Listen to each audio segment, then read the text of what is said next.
A lo largo de la historia, son muchos los personajes conocidos que expresaron frases que se han hecho famosas. Frases excepcionales, frases sabias y frases motivadoras. En la vida diaria hay frases publicitarias que son parte de la cultura popular. En Frases para el Mármol con Sol, conocerás las más famosas de la actualidad. Hola a todos, qué alegría reencontrarnos una vez más en este refugio sonoro, un espacio diseñado para que el reloj detenga su marcha frenética. Respiremos profundo y nos permitamos observar con detenimiento los detalles, las historias y las lecciones que esculpen el alma de esta fascinante isla. Mi nombre es Soljón y les doy la más cálida bienvenida a una nueva edición de Frases para el Mármol. A lo largo de nuestros episodios hemos hablado de la belleza de nuestras montañas, de la calidez de nuestra gente y del éxito de nuestra tecnología. Pero la cultura de un país también está formada por sus cicatrices. ¿Alguna vez se han preguntado qué sucede con los secretos que una sociedad guarda por miedo? ¿Qué pasa cuando la persona que se sienta a tu lado en la escuela o en la universidad resulta ser alguien que te vigila para el gobierno? Hoy vamos a adentrarnos en un capítulo doloroso pero profundamente necesario de la historia de Taiwán, la era del terror blanco. Vamos a descubrir cómo, a través de la educación y de algo tan aparentemente sencillo como los libros ilustrados, Taiwán está curando las heridas de su pasado autoritario. Sírvanse su té o café favorito, pónganse cómodos y acompáñenme en los próximos 10 minutos.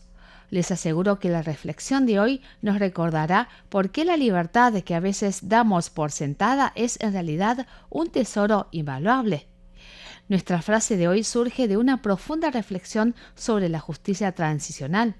Fue pronunciada por Yang Cui, profesora del Departamento de Literatura Sinófona de la Universidad Nacional Donghua, una mujer que ha dedicado gran parte de su vida a investigar y promover la memoria histórica. La frase incluye palabras que tienen el poder de sanar y dice así: para romper el hechizo, al transmitir los recuerdos, al transmitir las historias, el hechizo se irá desvaneciendo gradualmente. ¿A qué hechizo se refiere la profesora Yang? Habla del miedo, ese terror paralizante sembrado durante décadas de ley marcial que obligó a familias enteras a guardar silencio. Un factor de miedo que se enterró tan profundamente en el corazón de la sociedad taiwanesa que muchos llegaron a creer que ya no existía. Pero el miedo, si no se nombra, sigue operando en las sombras.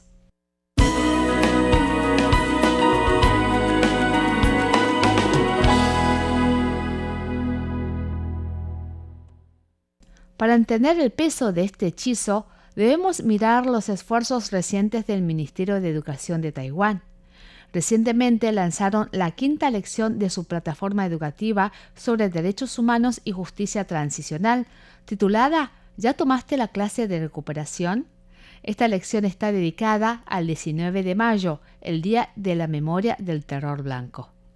Esta iniciativa no es solo una revisión de fechas de un libro de texto.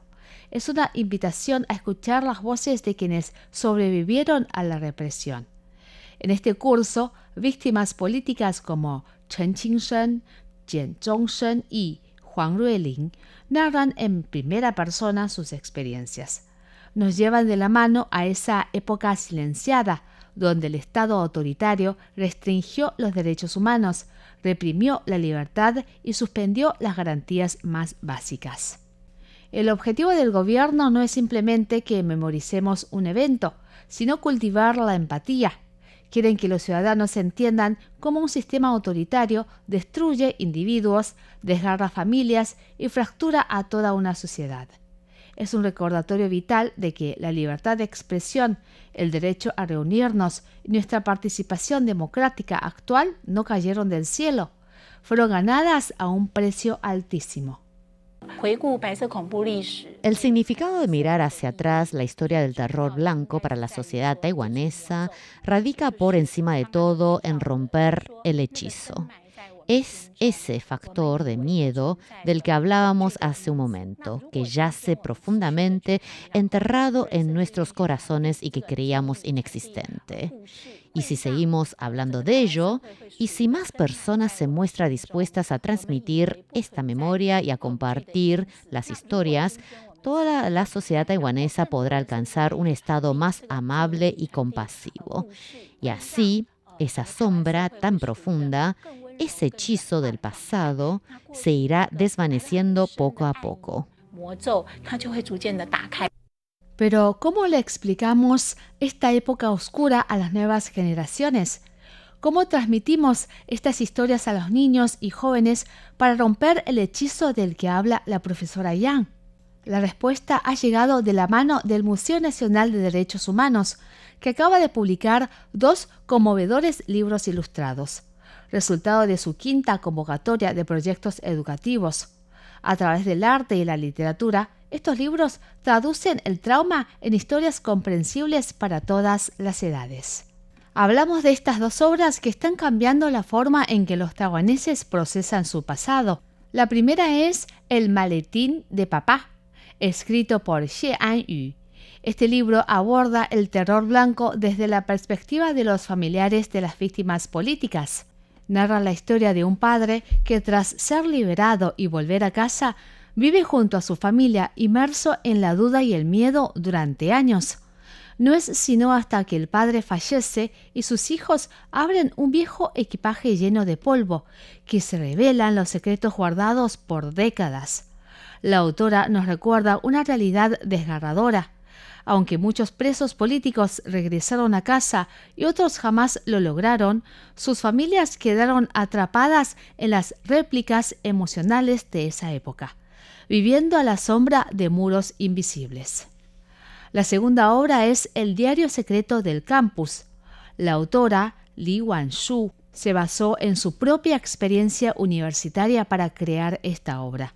Lo fascinante de este libro es su diseño. Es un libro doble que se abre por la mitad, mostrando 2 perspectivas simultáneas. Por un lado tenemos a Chou Yue, una estudiante reclutada por los instructores militares del campus como informante. Su trabajo era infiltrarse en los clubes estudiantiles, hacerse amiga de sus compañeros y reportar cada uno de sus movimientos. Por el otro lado está Xiao Qing, la estudiante vigilada.